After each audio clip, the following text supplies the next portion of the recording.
The last thing you want to hear when you need your auto insurance most is a robot with countless irrelevant menu options. Which is why with USAA Auto Insurance, you'll get great service that is easy and reliable, all at the touch of a button. Get a quote today. Restrictions apply. USAA. This episode is brought to you by Indeed. When your computer breaks, you don't wait for it to magically start working again. You fix the problem. So why wait to hire the people your company desperately needs? Use Indeed's sponsored jobs to hire top talent fast. And even better, you only pay for results. There's no need to wait. Speed up your hiring with a $75 sponsored job credit at Indeed.com/podcast. Terms and conditions apply.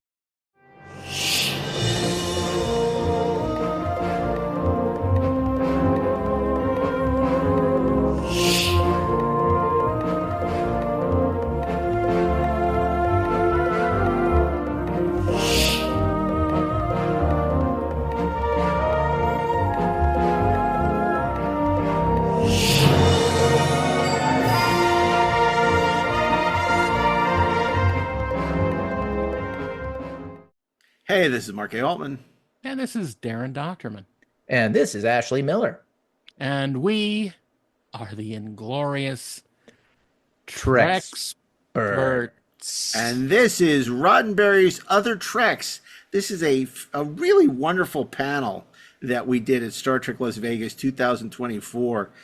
We brought together a bunch of people who'd worked on other Gene Roddenberry projects, not the Quester tapes, not Planet Earth, not Genesis 2, but Earth Final Conflict and Andromeda. The panel included Jay Firestone, who would put the shows together. He was the executive producer. Robert Hewitt Wolfe, who was creator and executive producer of Star Trek of Andromeda, Gene Roddenberry's Andromeda. And we also had Lisa KLINK and Gabrielle Stanton from Gene Roddenberry's Earth Final Conflict, and representing Andromeda was the great Ashley Edward Miller, along with our good friend DERIC Hughes. So DERIC, of course, is a veteran of such shows as Arrow, The Flash, Warehouse 13, Quantum Leap, and you know Ashley, he's on this show every week. Now, are you sure it's representation of Andromeda and not Hiroshima? You're making a reference to an episode, a totally different episode. You think people don't listen to these in order? They may not know what you're talking about. They'll know. There's continuity now. Great. Now we're serialized. Now we're going to get notes from the network.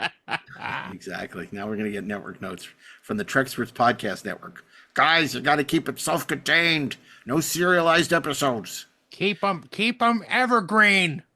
Yeah. What's the deal with that Burnett character? Why does he keep coming back? I told you guys to write him off the show. So this was a fantastic panel conversation we had, and it was really interesting. We weren't sure if anyone was going to be interested, but there are a lot of fans still out there for Earth Final Conflict, but particularly Andromeda.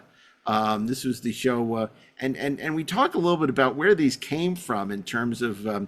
It seemed that Gene was more prolific after he passed away than when he was alive, with all these shows sporting the Gene Roddenberry imprimatur. Gene, if we could just maybe get Gene down here to tell us a little bit about that. We are the only podcast that's lucky enough to have the great Gene Roddenberry to explain these things. So, thank you very much, Mark. I'm very happy to be here, certainly. I think the preponderance of productions that were made after my leaving the planet were because I saved a lot of napkins from lunch meetings, and I said, well, maybe there should be a show called, I don't know, Andromeda, and it's about another starship going someplace, and that was the extent of the notes that I made. And I'm just glad that people like Ashley could expand on it and make it into the success that it was. And Ashley, what's interesting about that too was Dylan Hunt, who was the character that Roddenberry had used in Earth Final Conflict. I ran out of names. Okay, I ran out of Genesis, names. Genesis 2 and Planet Earth, played by John John Saxon in Planet Earth, and he was played by who played him in Genesis 2? It was that other guy that Real kinda, dull character. yeah, Real dullard. with the the one with the mustache. Yeah, what was it? Who was it? Come on, can't remember Ashley, you his should name. know this. Mustache. Okay, do I have to actually cheat and go to the? Yeah, you do, Probably. honestly, at this point. Okay. Especially now that you've announced that you're cheating. Oh my if- God, the if- light. If Steve Melching were here, he would have already taken that note. He'd be And on top of it. It's his name is on the tip of my tongue, and I can't remember. I Doesn't can see it his annoy- face. Does it annoy you that things that used to come, Constantly. yeah, it's just Constantly. It's really I don't have upsetting. I don't have the total recall I used to. It's tough for a podcast not to have. Why is it not Genesis 2? It was called Genesis 2, right? Yeah. Yes. Genesis II. Aye. I. Oh, there it. Alex Cord. Alex Cord. Alex Yeah. Cord, when you want John Saxon. Yeah. But he's doing But Battle he was Beyond the like a Stars. cord of wood. Sitting there. Because the things I remember that Marriott Hartley, I remember obviously, and of course from all our yesterdays and the Polaroid ads, All our belly buttons. and then there was the know- great Ted Cassidy. So Yeah. good to see Gene be loyal to Ted Cassidy. Well, he was cheap. Yeah, and then Diana Tower, of course, was in Planet Earth. Damn right Right. she was. And she didn't go into any elevator shafts there. Yeah. What was interesting too, this was directed by Genesis 2 was directed in 1973 by John Llewellyn Moxey, who went on to direct The Night Stalker. Oh. Yeah, He's got which is a moxie. I great- like moxie. great- He got that's what the moxified. executive said. We need somebody with moxie to direct this. Well, we'll get. There's only one person we can get who has that kind of moxie. John Llewellyn Moxie. Moxie. Yeah.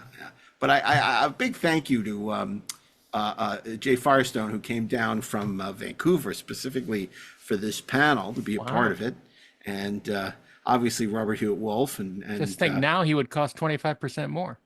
Yeah, exactly. If he would come, we're having trouble booking some of our Canadian guests who don't want to come to the U.S.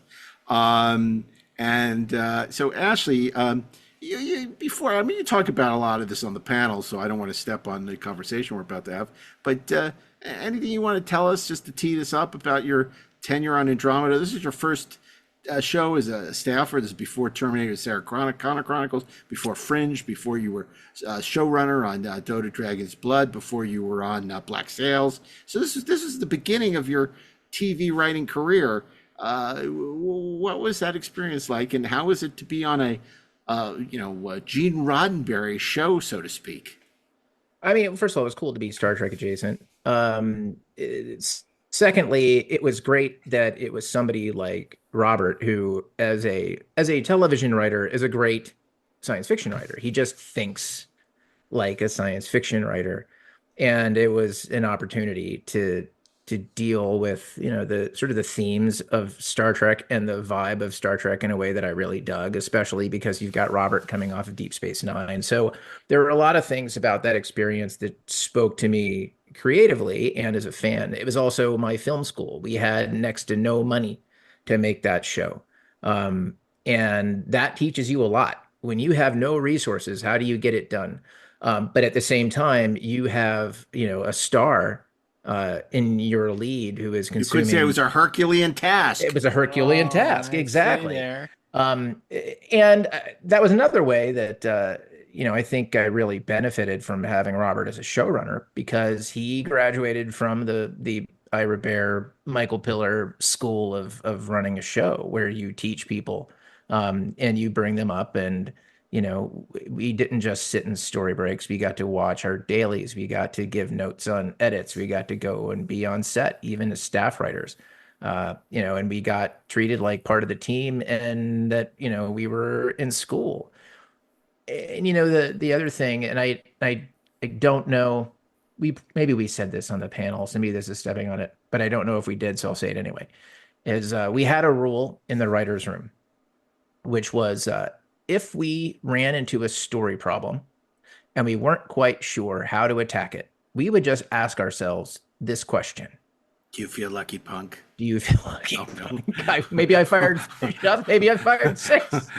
The question we'd ask ourselves was, what would Gene do? But we meant Gene Kuhn. Right. That's funny. Yeah, yeah. Because Jane would probably go for the weekend and come back and yell at To Well, the Lacosta. Gene Roddenberry answer was Yeah. always, well, there's a sonic shower. Right. Yeah, And- we can't ask Gene. He's a Lacosta. Exactly. Anyway, no, look, I think this is a really fascinating conversation. And, you know, it was interesting because all great people have gone on to big things. You know, obviously Gabrielle Stanton has been a showrunner on shows like Haven, and she was on Vampire Diaries, The Flash, Grey's Anatomy, just so many shows, Vampire Diaries. And, you know, Lisa KLINK, of course, has been on a bunch of great stuff, Voyager, and she worked for me on Pandora for 2 seasons. It's just terrific. So it was, and you know, just a great, great panel, and so interesting. And I'm so glad we had the opportunity to do it. We're going to do a lot more great stuff like this in Vegas this year at Star Trek Las Vegas. So if you're thinking of joining us at the Trek to Vegas convention this August 7th to the 10th, we certainly hope you will, because the Treksperts stage is going to be hopping. But this is a look back at our panel from 2024. We hope you enjoy it. We'll be bringing it to you right after these brief commercial messages, and then we'll be back with a few closing thoughts. Springfest deals are still in full swing at Lowe's. Right now, get 5 bags of Stay Green Premium Color 2 cubic foot mulch for only $10. And get up to 40% off select major appliances. Plus, save up to $300 when you buy 2 or more select GE kitchen appliances of $396 or more. Lowe's, we help, you save. Valid through 4/16, excludes Alaska and Hawaii. Selection varies by location while supplies last. See Lowe's.com for more details and qualifying items. This episode is brought to you by Walmart. New beauty is in bloom at Walmart, and it's all about springtime radiance. From Drybar, Tula Skincare, and hundreds more available online, Walmart has the premium brands you want and this season's on-trend products for flawless, glossy hair and hydrated skin. Big name beauty brands? Check. The things you love? Check. Find trending spring beauty and all you need to look and feel gorgeous at Walmart, on app and online. Switch to Verizon Business and get more from your internet without paying more for your internet. Get LTE Business Internet starting at $39 a month when paired with select business mobile plans. That's unlimited data, and with it, unlimited possibilities. Start saving today with Verizon Business, ranked #1 in small business internet customer satisfaction by J.D. Power. Starting price for 25 megabits per second LTE internet plan with smartphone plan savings, plus taxes, fees, and economic adjustment charge. Terms apply. For J.D. Power 2024 award information, visit jdpower.com/awards. We're going to be talking today. Gene was arguably more productive when he was dead than when he was alive, as we'll learn today. Where did these shows come from? What were the challenges involved in making them? And we're going to explore that with an amazing panel of, well, they're not Treksperts, they're Andromeda spurts, Final Conflict, and, you know, they're RODDENBERRY'S. This is going to be very special, because I don't know the next time something like this is going to happen again, and we got such great guests. And of course, for the rest of the day, we have some amazing panels coming up, don't we? We do. Yeah. But I want to introduce you. I think to our panel. We're going to be talking about Andromeda, Earth Final Conflict. So without any further ado, I think let's bring out the executive producer. He is spent over $1 billion on television over the course of a very successful career. Dark Matter. He's responsible for Lost Girl, and of course the executive producer of Andromeda. It's Jay Firestone. Jay, come on out. You got those great sneakers. Should have no problem making it out on stage. Jay, have a seat. Thank you. We're so thrilled to have. Not only are we enormous fans of his work on Deep Space Nine, of course, but he was the showrunner and developed Gene Roddenberry's idea and took it to the screen. Robert HEWITT WOLFE. Robert, come on out.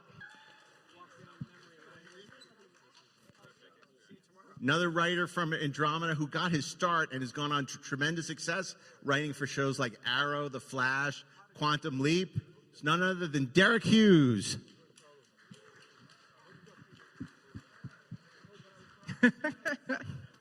Also representing Andromeda, he's the writer of Thor and X-Men First Class, the showrunner of Netflix DOTA Dragon's Blood, and also consulting producer on Black Sails. It's my partner in crime on the Treksperts, Ashley Edward Miller. It's me. Hi. And maybe you were a fan of another Gene Roddenberry show, a little show called Earth Final Conflict. And if you were, well, then we have 2 writers from that show. She has gone on to do things like Grey's Anatomy, Farscape. She's been a showrunner on The Flash, as well as more recently a showrunner on Haven, which she shepherded for many seasons to great success on the Sci-Fi Channel. And we're thrilled to once again welcome the great Gabrielle Stanton. Gabrielle. And last but not least, you know her as a writer for Star Trek Voyager, Pandora, but one of her earliest credits was Earth Final Conflict, and that is Lisa KLINK. That's right. Thank you very much. Yeah. Thank you, Alex. Lisa, well, guys, thank you for being here. This is an interesting corner of the Gene Roddenberry television universe. Jay, I want to start with you. I want to ask you, with Andromeda, what was the process? Because, you know, and what did you inherit from sort of Gene? I know Majel was sort of anxious to get some of his unproduced ideas to the screen. How did that come about for your company, and how did you embark on developing it for television? Listen, Tribune was a partner in the series, called me, sent me 3 or 4 scripts, said we'd love to do a show. I picked this one out of the 3 or 4 they sent me. I thought it was cool. And Kevin Sorbo was the big draw. I think he was going to be attached to whatever show went at the time. I keep telling everybody, the only fun story I have about this show started when I decided we'd do Andromeda with Kevin Sorbo, and I had to make the deal with Kevin's agents. And he was Hercules, obviously, and that's why everybody wanted him for the show. So I tried to negotiate that he had his shirt off a lot. And the agents and the lawyers said no, and we argued for quite some time, and I tried to make a hard argument that he had to have his shirt off because that's Hercules on the show. We ended up compromising on a vest, and that had to be negotiated so that we could see his arms and his shoulders. And then when he came on the first night before we go into production, he pulled me aside and said I was a real pain in the butt for forcing this and pushing this, and that to keep those abs, you needed 2 hours a day of working out and a diet, and that made life miserable. But he was a crucial element of the show going. What people may not realize is that, you know, some of you, back in the heyday of first-run syndication, Hercules, produced by Sam Raimi and Bob Tapert, was a huge show that Kevin was a part of. This was his successor show after the success of Hercules. Robert, what materials did you work with when you were brought on to develop this? What did you inherit from Gene? How did you go about it? And, you know, I know Ron Moore talks a lot about how Battlestar Galactica was his answer to Star Trek. It was going to be the anti-Star Trek, all the things he couldn't get to do. How did you approach Andromeda? Because, at least on paper, it was a Gene Roddenberry show. So the materials that I got originally were like a 2-page document called Starship, which was about a sentient starship. So the idea of doing a starship with a sentient AI was from there. And then I had access to a lot of the Genesis 2 materials. So took the idea of Dylan's character from there. The villains were the Tyrians, so that's where Tyr's name comes from. There's a minor character named Harper. And that's it? Yeah, that's it. Sorry. Yeah. The rest is me and the talented writers I hired. So, the process was basically look at these things, see what could be fun to use, and then incorporate them into a Starship show. And I wasn't, unlike Ron, I was never on Next Generation. I only did 1 episode. And Deep Space Nine was already such a departure from Next Generation in the original series that I didn't feel compelled to critique the original series and Next Generation. I kind of wanted to really create that spirit because I hadn't written that kind of show. So for me, it wasn't deconstruct, it was kind of reconstruct. I don't remember at the time if Astro City was out, but there was a great introduction to Astro City, the graphic novels. I don't know whether anyone remembers those or not. But anyway, they talked about the deconstruction of the comic book and that Astro City was the reconstruction. And I kind of looked at, that's what was my intention for Andromeda. You know, the best laid plans. But anyway, that was the plan. Well, if Andromeda was sort of sort of the next evolution of a Star Trek, Earth Final Conflict was kind of like V, or a lot of our 50s alien invasion, where they'd live among us, and the rebellion is beginning against these aliens. Are they evil? Are they not? I'd love to start with you, Gab. How did you get involved with Earth Final Conflict, and what were the challenges? Because again, both these shows were, like Jay said, produced by Tribune, and Tribune was not overly generous with their budgets. It was first, run syndication at the time, and the way that these were funded were, largely a bartering commercial time. Star Trek was the most expensive show, but even that had a limited budget. So how did you approach this? How did you get involved? What was that like for you? It was interesting because it was my second job as a TV writer. My very first job was on a show called VIP, which was Pam Anderson joint. And it was a really fun, great show. And we were finishing kind of the first season. But for me, thank you. But for me, it wasn't what I wanted to do. I wanted to do science fiction. I wanted to do genre. And Morgan Gandel, who was running the show, knew that, and he was very good friends with Carlton Eastlake, who is a showrunner who's been around forever, and he was taking over season 2 of Earth Final Conflict.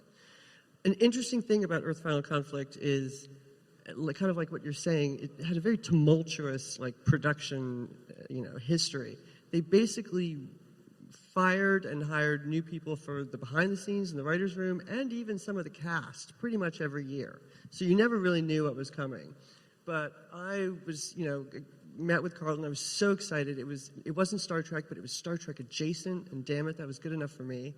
And we kind of went in, and the budget was a complete concern. I remember an early story about Carlton, which I'm sure Lisa remembers, is somewhere around week 2, we found out that production was not going to be paying for lunch for the writers. Which is unheard of, at least back then. Unheard of in Hollywood. And Carlton was just very calm about it, and he said, well, in that case, I'm going home. And he went home, and he stayed home the next day, and then the next day after that, all of a sudden, pizza started being delivered to the office. And so that was his very first victory, season 2. Never underestimate the power of a hungry writer. Totally. Lisa, do you recall what kind of access to original Gene Roddenberry material you might have had, if any, when you were working on Earth Final Conflict, and what that experience was like? Did you have a room? Was it a freelance model? How did that operate? I don't remember any access, that I didn't have any access to Gene Roddenberry's materials.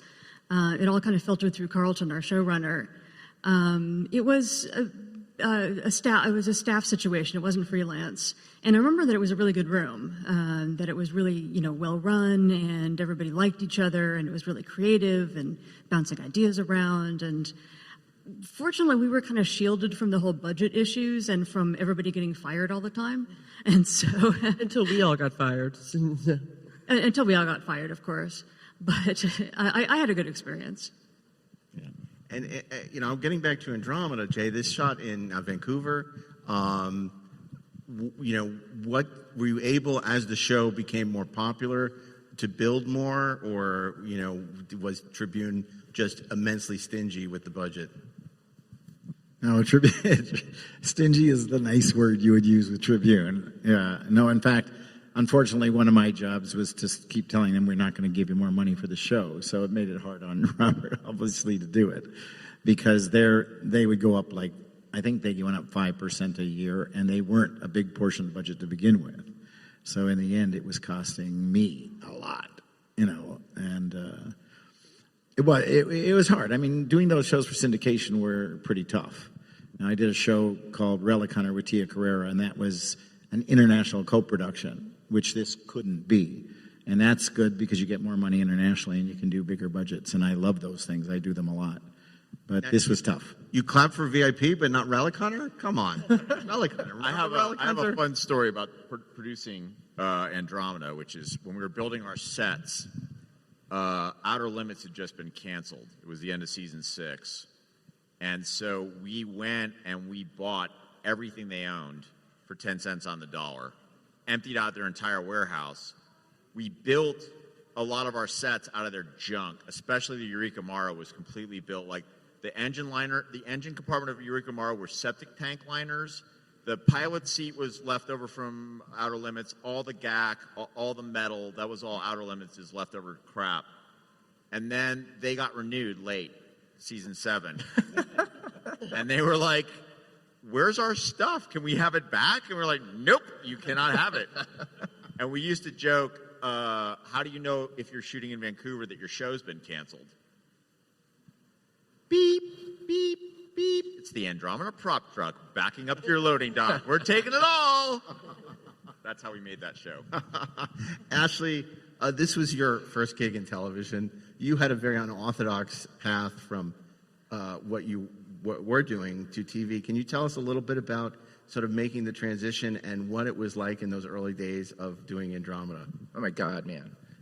First, I mean, look, I'll say all the things we're saying about the budget are real, but it redounded to my benefit because what it turned into, in combination with the fact that Robert is a terrific, great showrunner and just an incredible mentor, and really let my writing partner Zach Sense and I, into the process of making this show, from being in all the story breaks and getting to look at all the notes and getting to do passes on our own scripts, to watching the dailies and give notes on edits and all of those things. I mean, that plus the fact that we had no money, that we had a big star who consumed most of the budget and had opinions, sometimes 2 weeks after the episode aired.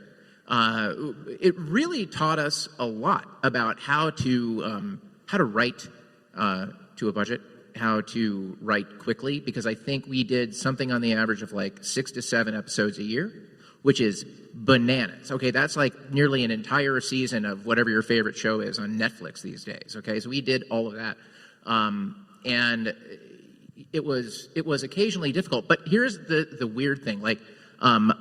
In my previous life, before I became a television writer, I did all kinds of I did force structure analysis, budget analysis for the Pentagon, Department of Defense, Chief of Naval Operations, right? I did all this operations research crap.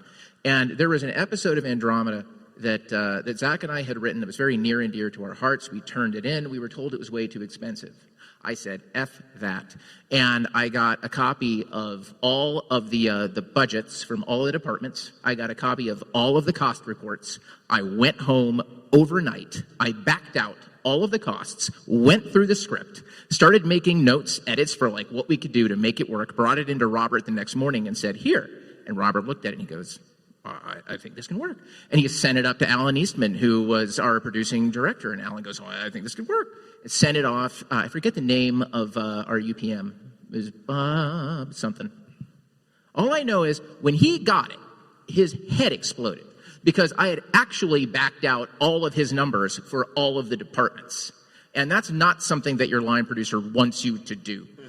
So that was just a weird intersection of one life, into this life. But I will always value that experience. There's no substitute for that, and I've been able to carry it with me through everything that I've done since. Yeah. And Derek, what was your journey? Because this was also your first show in television, wasn't it? It was my first show in a writer's room, working the writers, and these two men here responsible for me being where I am today. It was like, you talk about mentorship, it was like Ashley. On a chance encounter, we met at a comic book convention, jockeying. Don't get any ideas, though. That was unique. And then 6 months later, after we became friends, he calls up and he says, hey, the writer's assistant on the show is leaving. I think you have a good shot. So then I go in to meet with Robert, and to this day, I always tell the story about how it was the most daunting interview, because it's not just Robert, it's all the writers. They're sitting like in like a horseshoe of seats and like a tribunal, and you're trying to explain like why you would be good at this job. And then, Robert has a crazy resting pitch face. It's and then about a day or so later, I got the call and saying like, "Hey, congratulations, you're the writer's assistant," and that became my my education in learning how to write for television, my understanding. Because it's like when you're on the outside, you can write all the scripts all you want, and read all the books and stuff like that. But it's the in-person experience, working in a writer's room. And it's just nothing like it. And again, I owe them my career. I mean, it's like, the fact that they gave me that break and just being able to be a part of it, not just because I found out years later, I was like, you know what? I wasn't that good of a writer's assistant. I was like, because the writer's assistants today do a lot of work. I didn't. I bet about 60% as like at that time. So like I was like, oh man, if I wouldn't be able to survive today as a writer assistant, that's for sure. But so thank you.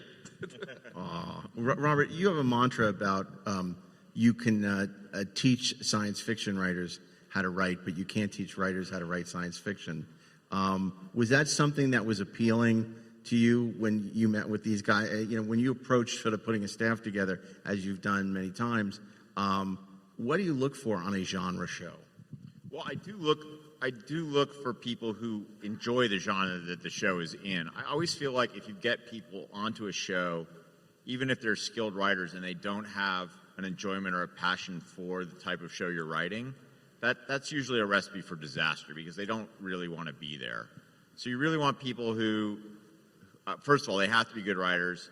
Television is a team sport, so you're always looking for people who are going to be good to work with, because in television you're actually in the room with these guys all day long, 5 days a week for a year at a time, and so if it's someone that just doesn't know how to work well and play well with others, that's also a recipe for disaster. So those are the sort of first two things. But after that, you really want someone who's simpatico to the aesthetics and the genre of the show. So, and I've had this problem not just on science fiction shows, but it happens a lot on science fiction shows where you get like some procedural writer who's never written science fiction in their life and kind of looks down on it. That's never good. But I've had the opposite problem is in that, like, on mystery shows, getting writers who don't really know how to do a mystery, and that's a very specific structure, and it's very hard to teach either of those things. It's hard to teach someone the kind of knowledge of genre they get from watching every episode of Star Trek and growing up reading Ursula K. Le Guin and Clark and Heinlein. If people aren't grounded in that, that's not a 1 year, that's not a 2-week process to get them up and running in the room. It's not even a 1 year process. That's a lifetime of accumulated knowledge. And it's the same thing with mysteries. If you don't know how to do a mystery twist, teaching someone how to do that in the room it can be a train wreck. So yeah. I remember there was a whole thing like in the kind of the mid to late 90s. Remember Sequest, and what was that other show they did? Earth 2? Was that that one? They had this mandate that if you ever had written science fiction, if you liked science fiction, if you'd ever heard of science fiction, they would not interview. And that's why their shows were great, Gab. Well, I know. Well, and it's funny because I remember because I really wanted to get on Sequest, and they were like, no. So I remember watching my first Sequest and going, yeah, maybe you guys went in the wrong direction on this. But it was a very conscious thing that they did, and it was. Well, I love when they would say about Sequest, it's science fact, it's not science fiction. They would, look down askance. And like the talking dolphins. That was science fact as hell. Jay, I want to ask you, Majel and Roddenberry were very involved in Earth Final Conflict. Did you have many dealings with them on Andromeda, or was it basically cashing the check? No, because you heard the story that it was 2 pages. When I got the concepts, there were a few from them, and it was just really... there was no series until Robert got involved. So no, didn't have much involvement with them. Robert, I mean, this kind of, Dylan Hunt, a lot of this harkens back to those unproduced series of Roddenberry in the 70s. So you had access to all his kind of unproduced stuff. You seized on that fairly early in developing the property? Well, I actually had the idea for the property before I saw any of that stuff. I had the idea of what would happen if the Federation fell and a pirate found the Enterprise. That was kind of the initial idea of it. And if the Enterprise itself was a character. Like, this was I called it the Enterprise K, and the character's name was K. So that was just something I'd been noodling around, and then when they asked me to pitch a Starship show, I was like, well, I could just do this, and that plays right into... I knew about Genesis 2. I mean, that was on the air for like 8 episodes or something like that, and I watched them when I was a kid. So I knew about it, and then what I did then was go in there with my pre-existing idea, look through Gene's stuff, find things that worked for it. And obviously, like, the 300-year sleep is part of both shows, and the specifics of that I sort of took from Earth 2. But the other thing was, like, Majel knew me from Deep Space Nine, because I'd written for her, and we had a good relationship. So part of it was really easy. Like, she didn't feel like she was handing Gene's name and ideas to someone who didn't respect his ideas. And I think that helped a lot with, like, Majel trusting us and sort of letting us do our thing. How much? Because certainly on Next Generation there was this idea we had to be true to what Gene would have done, and even when he was in the later years when he was more infirmed, it was very important to Rick, Roddenberry's box, and not to do what Gene. Was that a consideration with this, or it was different than Star Trek in that sense, where it really didn't matter what Gene would have done? It's more about what we're doing now with this concept, this one-liner. We were more show specific, but I wanted it to taste like a Roddenberry dish, if that makes sense. Like, I didn't want people to watch it and go like, this isn't Gene Roddenberry in spirit. So that was a big thing, and part of the issue was I had, not Jay, but executives and a lead who didn't really understand Roddenberry's vision, the optimism, the humanity. They really weren't in tune with that, so that was half the time the battle was like getting them to understand it and getting him to play it. Those were things that were tricky. Is it ironic? Maybe ironic's not the right word, Derek, but that putting back the Federation, for all intents and purposes, ended up pretty much becoming the premise of Discovery 30 years later, or whatever it is.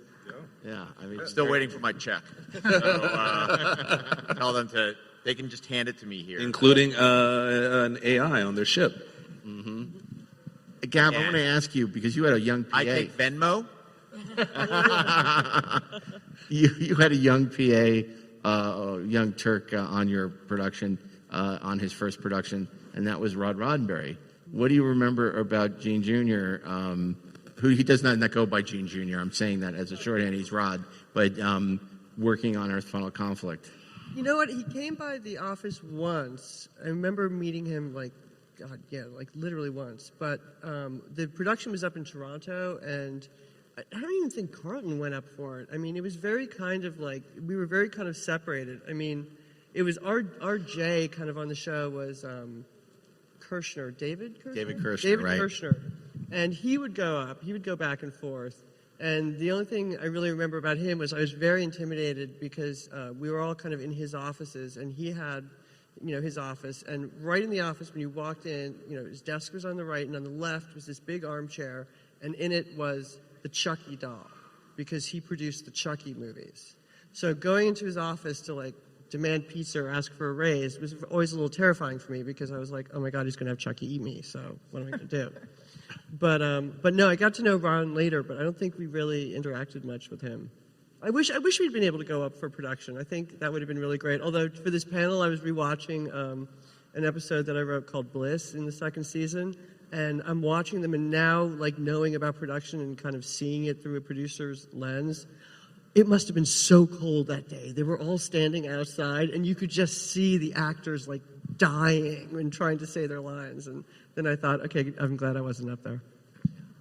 I mean, and obviously some complex makeups on that show as well, and tall people. They had very, they spent hours in makeup. I can't, but looking back at it again, the makeup looked really great. Some of the special effects, obviously it was a different time. But I have to say, the Taylors looked kind of fantastic. I was really, really kind of impressed by that. And you were on a run of sci-fi series at that time, because you were the sci-fi person, but you worked on Farscape. I left that to go to Farscape. Yeah. When they rolled the staff again, Carlton knew the guy who was setting up Farscape, and so I went, kind of back to that, which was another kind of wake up after 300 years and finding yourself on an alien ship type thing. And that was great. I got to move to Australia for a year. We shot that all in Australia. So. I remember, and became good friends with a lot of the kids. It's summer camp because you're so far away. It's not like you're in an office in L.A. and then maybe you go up for production. I mean, you were in Australia the whole time. It's so different for a writer to be somewhere close to production, not just have to fly in and be the big bad who comes in to yell at the actors or something. You want to be there, and you want hey, we're all in this together, people. Let's do it. Although it's fun yelling at actors. Yeah, that's fun too. And you'll have plenty if you're shooting in the same city as where you live, but I always think that's better. And Lisa, you've done a lot of sci-fi, obviously.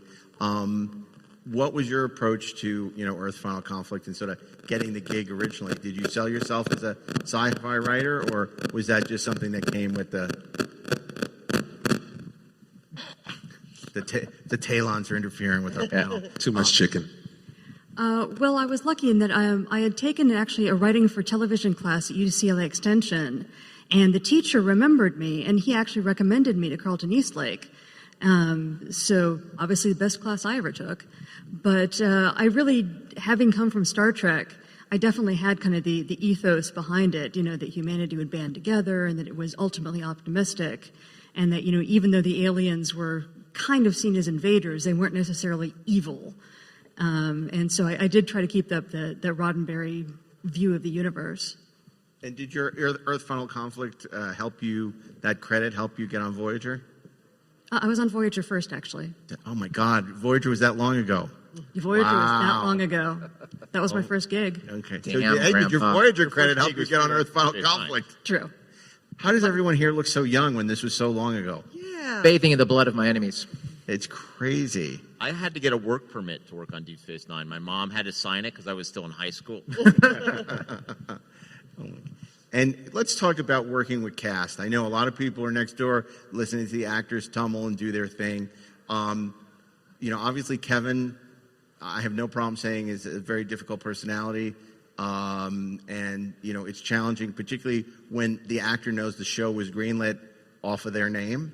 How do you manage that? This is a question for Jay and Robert. It's like, how do you manage that difficult personality? He's not the first difficult personality you work with. He's not going to be the last difficult personality you work with. So just if you can maybe address that a little bit.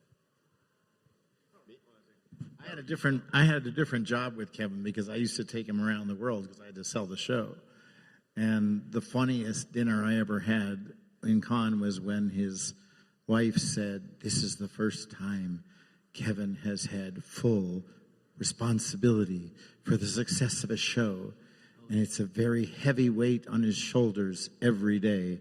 And as his wife, being the supportive person I am, and oh my God, this dinner was hilarious. And Kevin would sit down and talk to me about his responsibility as, the face of the show all the time. And I keep telling everybody that, the shows work if the writers create a character that everybody wants to follow. And I don't care if it's a sci-fi show or a cop show or anything. It's all about characters and relating to the characters. So you had to make Kevin relatable, which on a personal level, I don't know if he would have been. So, I mean, look, he was a big star at the time. He got the show greenlit, and when Kevin believed in a scene and committed to it, decent actor. Like, he had a good comic timing. He had a good presence.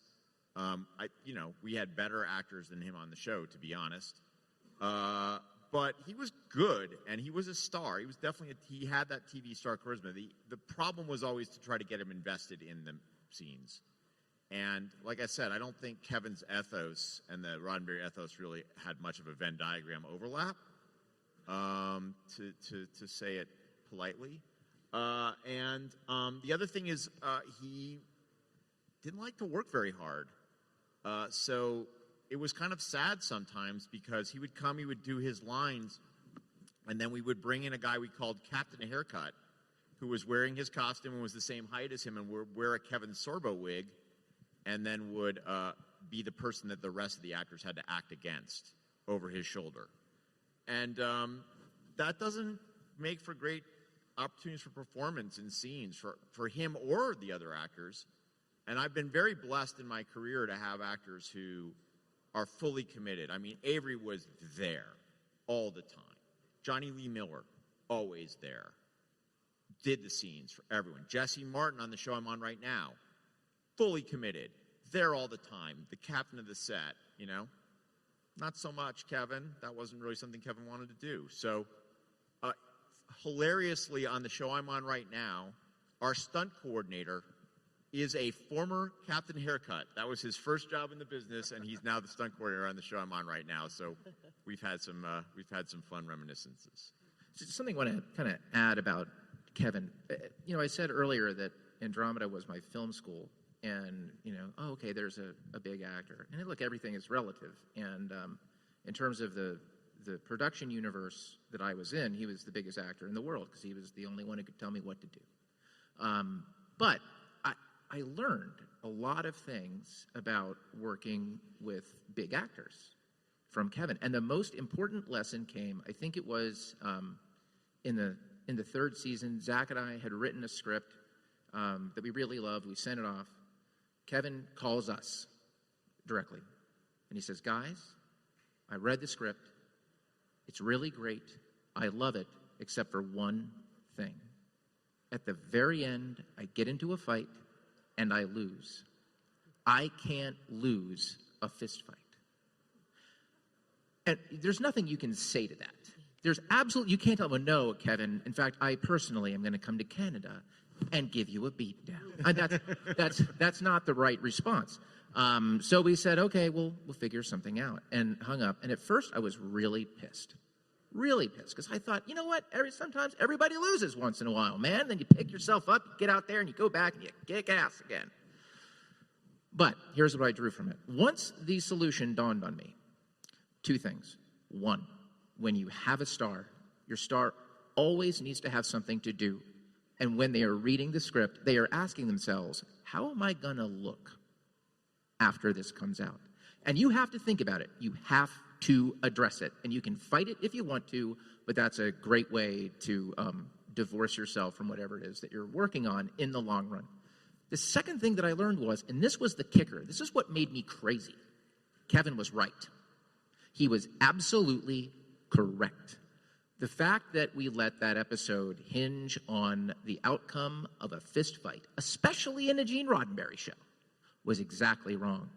And so we constructed a new scenario that was essentially a Mexican standoff, that he still lost, but he won. And when we sent that to him, he loved it. And that led to one of my little rules, which is never end anything with a fist fight unless it's Rocky. And Derek, we're talking about Kevin, but one of the great things that Robert did was put together a really great ensemble. Obviously, a lot of those actors have gone on to much success after the fact, like Lexa, who did Stargate, and people, really nice cast. So can you talk a little bit about writing, for some of the other characters as well? Yeah, Lexa, when she was on Arrow, we were able to. That's like a sound machine. It's like, it was cool. I mean, it's like being able to, because the show Andromeda had a lot of talented actors, and that deserved to be on screen much more than you end up seeing them on there. And so it was a treat to get Lexa. When she was on Arrow, to keep bringing her back and using her. Also, she was there in Canada, and since we were shooting in Planet Vancouver, you gotta, the talent pool is pretty much, it's like you're going to pull people that were like, oh yeah, I was on that show Andromeda. Oh, I worked on that show Andromeda. It's like, so that's always, but there's also a shorthand because what they can do, what they're capable of, and also what you're hoping that they can, the next thing they can do. Yeah. I want to ask you guys, because while Andromeda sort of, Gene Roddenberry was the smaller part, Kevin Sorbo was the big part in terms of selling it. You guys, it was the first Gene Roddenberry show. Gene Roddenberry was what sold that show. You had I wouldn't say you made stars, but you had more actors that were less well known. What was it like working with the talent on Earth Final Conflict? And I know a lot of that was Carlton, but did it ever filter down to you? Well, I mean, it's interesting because I think it was the opposite a little bit of the Kevin syndrome in that exactly this was Gene Roddenberry's Earth Final Conflict. And I am not aware of the full machinations behind the screen, but the lead of, I'm going to have to go with the character's name, I apologize, not the actor, was lead of season 1 was this character, William Boone. And he was basically kind of our Kevin Sorbo character, number 1 on the call sheet. Apparently got into some kind of discussion with producers, wasn't happy, whatever. Boom, fired him. Season 2, Liam Kincaid is the new guy. And it's funny because I don't think you could do that on a show like Andromeda because, again, Kevin was, that is what is, the star. And I think you're absolutely right. This was much more like, in the universe of Roddenberry. And so I think it gave them a little more freedom to kind of mix and match characters. I think a character named Sandoval was the only character who remained on every season of the show. Maybe Don, too. I think Don did as well. But everyone else was kind of this rotating group of people, which was kind of interesting because it was a very serialized show, but you were able to kind of swap people in and out, and you never had that, like, you know, like Meredith Grey leaves Grey's Anatomy. Well, that's awkward because, you know, what are you going to do? So I think that was kind of interesting. I thought the actor who played Lily was always amazing. She did great stuff, and I always had a deep like crush on Augur, our character, who was like our tech guy, because back then everyone needs a tech guy. Even now on network, we need a tech guy. We've got him back there. A tech guy. But it was just listening to this, you know, having worked on a lot of shows where, you know, you service at the pleasure of the number one on the call sheet. It was kind of an interesting experience. Yeah, you know, I wanted to ask you, Lisa, too.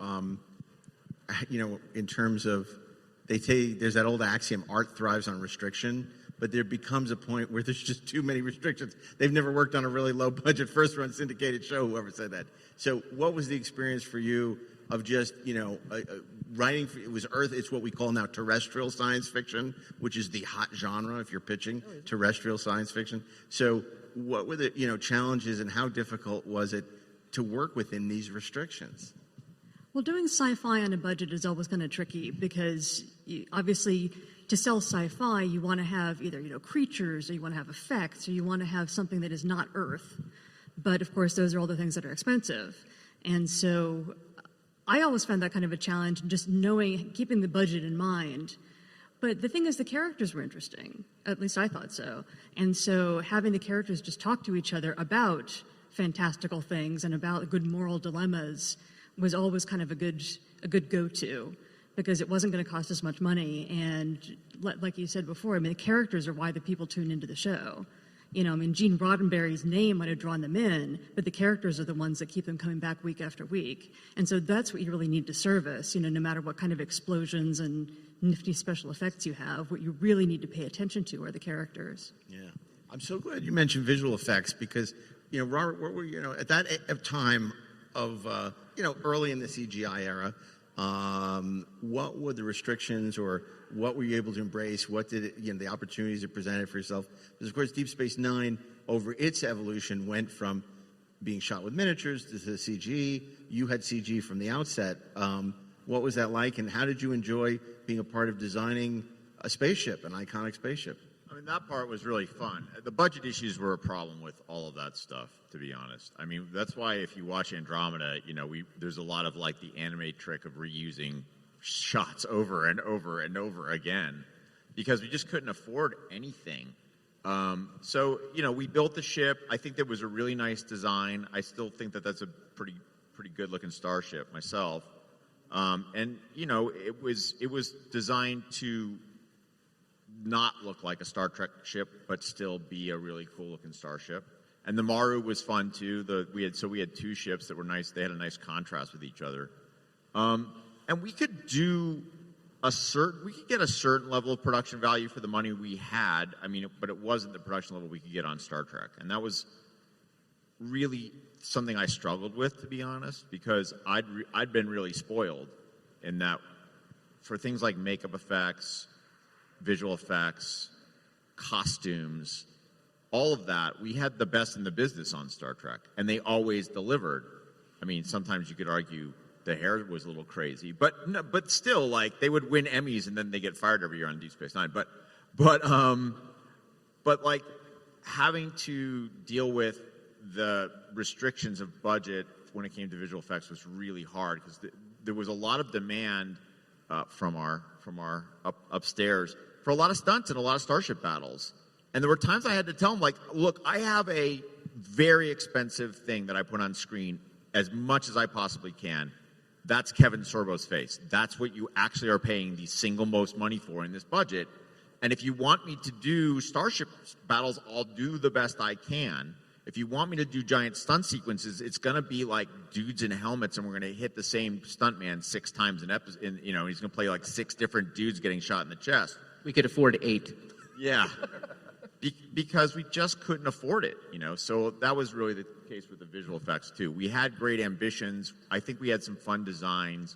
we choreographed some great battles, but there were always very strong restrictions on what we could actually pull off. Well, Jay, I want to ask you a question, but we only have a few minutes, so if you want to line up at the microphones if you have questions, I don't want to prevent you guys from being able to ask questions.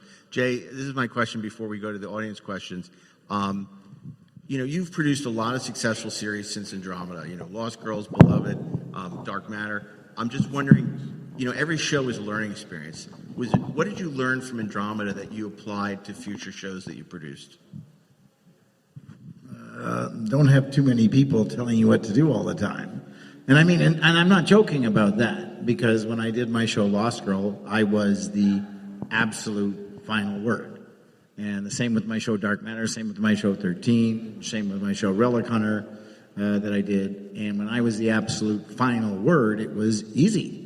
I could sit down, we talk about VisFX. I sat down with the guys, they looked at the design, we made a couple little changes, that was the VisFX. I talked to one of the guys that worked on Star Trek that had worked for me, and he said, I do his design, I give it to the showrunner, he has some notes, then it goes to the producer, he has some notes, then it goes to the studio, they have some notes, then it goes to the network, they have some notes, and he said, it's a much harder job for me to do. And he said, but if I can go to one guy and sit down and have a discussion and make a decision afterwards. And I have story after story on how much easier it is that way. One of my favorite, and it's a slightly different story, one of my favorite stories is my set designer came to me one day and he said, I need $5,000 cash, hand it to me today. It's Friday, I can't go to anybody, trust me, I have this great opportunity. And I gave him $5,000 cash out of my pocket sort of thing. He ran to a garbage pail manufacturer who had gone bankrupt, and he bought all the flats of the garbage pails because he said, I can build as many sets as you want with garbage pail designs and just paint them metal, and now I have 5 space stations, right? And he had worked on Star Trek, and he came to me, he said, I love you, thank you, and he walked out of my office with $5,000, and we had enough sets for a year. So, being nimble, is probably the best thing. And the last 3 series I did, I control 100% every decision that ever got made. And that's why everyone on this panel has worked on low-budget shows and high-budget shows. And it's infinitely more difficult to produce a low-budget show than a high-budget show. Let's do your 2 questions to wrap things up. Go ahead, please. Hi, my question is for Mr. Robert Hewitt Wolfe. You're probably getting this question a lot this year, but of course this month we're now up to the time in which past tense takes place. With especially the horrible Supreme Court decision that came out a few weeks ago, I was wondering just a little bit what your thoughts are in retrospect, what you think as far as science fiction writing at a certain time being predictive versus observational, and what you think we might be looking towards 30 years in the future. Robert, don't answer that question. I'll tell you why. Are you here Sunday? Yes. We added a panel to the schedule. Really? To celebrate the anniversary of the Bell Riots this very month. Not to celebrate, to commemorate the tragedy of the Bell Riots. And we have Bill Smitrovich from that episode and Robert Hewitt Wolfe, who will be doing a deep dive into past tense. So he is not going to, I will not allow him to answer that question because we want you here Sunday. Yes, I will be there. Thank you so much. Okay, thank you. Thank you very much. It's a great question, by the way. Oh, yeah. Sorry, I didn't see you. My peripheral vision. I just want to say the VOP reference because I've worked on those stages and I know people that worked. I'm a graphic designer in Los Angeles. I worked on Babylon 5. This is way back, as a graphic designer, and there was a 2-week period that Major Roddenberry came to us and asked us to pull together concepts for what ultimately became Earth's final conflict. We were in the middle of shooting our show, and we were trying to do that too with our concept. We just couldn't get it done. John Copeland came to us, asked us to pull it together for her, and it was a lot of fun. It was crazy, but I think they basically took it to a whole other group of people to come up with the stuff. But we're sitting in Sun Valley in Los Angeles in a super hot, not a bad warehouse. But I really like the way the show turned out, and I followed it for years. So I don't want to speak for John Copeland and Joe Straczynski, but they probably figured they couldn't produce Earth Final Conflict in Santa Clarita because it was too expensive for them and took it to... I don't know. They would have had to find stage space, and that would have been really difficult. Those Babylon 5 stages were amazing. Really great. Yeah, well, there was only enough air conditioning for one stage at a time. Yeah. And the ceilings were only like 12 feet high. So as anyone who's worked production knows, the 12-foot-high ceiling is super, super. Well, thank you for sharing your story. That anyway, none of us that's knew. all I wanted to say. But I did like VIP too. So. Go ahead. Yeah, I had a question for the Earth Final Conflict writers. So for Andromeda, they said they got like 2 pages of written material from Roddenberry as like the concept. How much did you guys get? And did you did that just cover like the Boone era, and then you had to kind of wing it from there, or how much of that was actually Roddenberry's material versus the writer's room? You know, I'm so sorry. Can we put the mic a little close? Sorry. Thank you. We just couldn't hear the question. Oh, sorry. I didn't want to echo too much. So for Andromeda, they said they got about 2 pages of materials from Roddenberry. I was wondering for Earth Final Conflict, how much you guys got, if it was like just the initial concept, or if you had to kind of wing it from there, or what was going on there?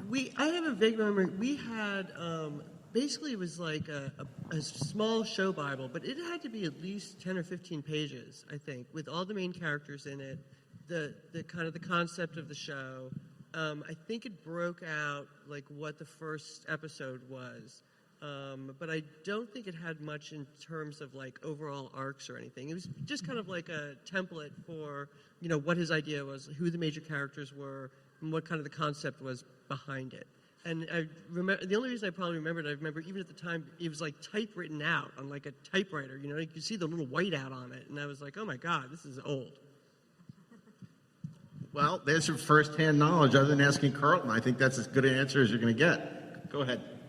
Hi. Just kind of go back a little bit of what you were talking about before, because I didn't quite hear.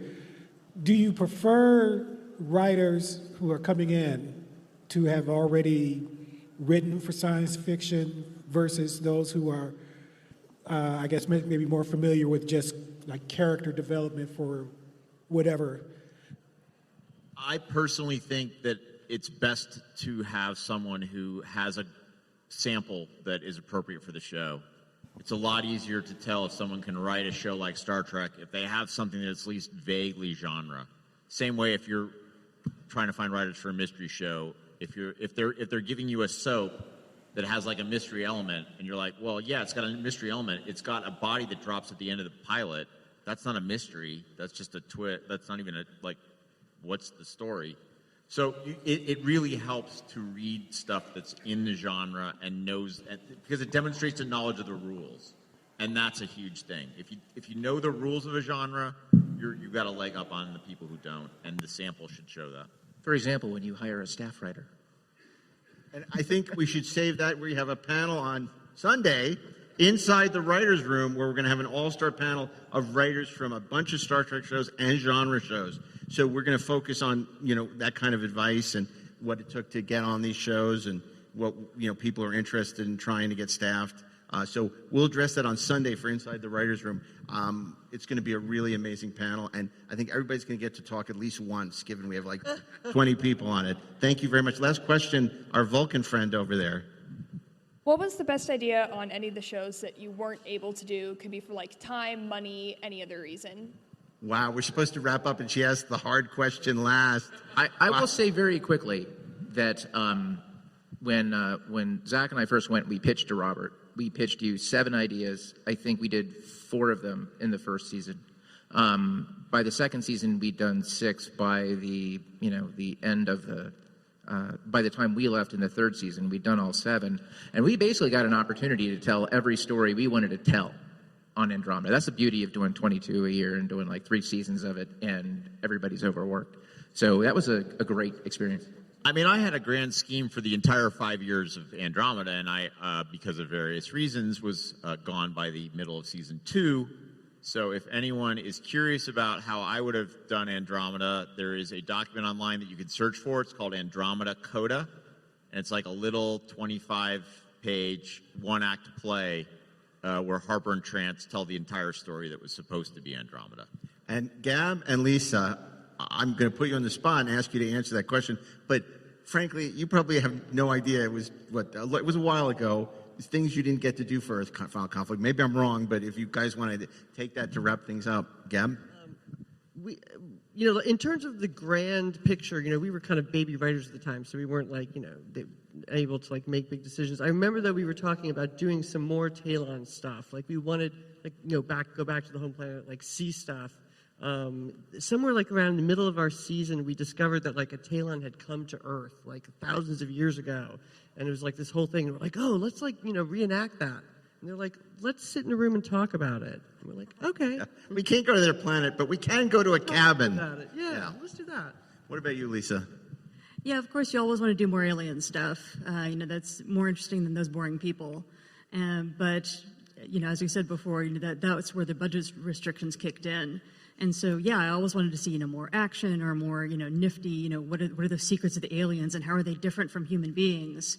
And those were always the hardest things to show. But unless their planet looked just like Toronto, we were not going to end up with it. Nope. Well, thank you for keeping the flags of Andromeda, Earth Final Conflict, and Relic Hunter and VIP alive at this panel. We deeply appreciate. We're so appreciative to all our panels who made time in their schedules. Everyone here is a busy industry professional to come down and take this walk down memory lane. So to Jay, Robert, Lisa, Derek, Ashley, well, not you, and Gab, it's been a pleasure. Thank you. Wow, this house is cute. But can I really get in the game in this economy? I do have savings, and I am responsible-ish. I should bury it. I'm being wild. But what if I'm not being wild, though? Could I actually score a... Kick off your home buying journey with Zillow's new BuyAbility tool. It makes it easy to find out what you can afford, so you can get off the bench and onto the playing field with confidence. Check your BuyAbility, only on Zillow. You're the perfect blend of elegance and style, and your ride should be no different. The 2024 Hyundai Sonata Hybrid meets all your needs, from business to brunch and everywhere in between. With head-turning details like a sleek front end, plus stylish interior, and an available 12.3-inch digital instrument cluster and seamless tech integration. Okay, Hyundai. Visit HyundaiUSA.com to learn more about the new 2024 Hyundai Sonata Hybrid. And we're back with a few closing thoughts. I didn't lie. We're back from outer space. I indeed will be bringing you these closing thoughts that I spoke of. So, anyway, very interesting stuff there on Gene Roddenberry and Gene Roddenberry's other shows. I'd love to do something on Quester tapes. Maybe we can get Mike Farrell and Robert Foxworth. Well, he's dead. Who is? Robert Foxworth. Well, we can have a seance. So I don't think he is. Yeah. From Quester tapes, though, who was in Deep Space Nine. Yeah. I don't think he is. I think he's alive. He's alive. I think he's alive. He's alive. Real. So anyway, well, we're not gonna do that. We could look, but we're not gonna look. We're not gonna look. We'll leave that to people at home. What's in the box?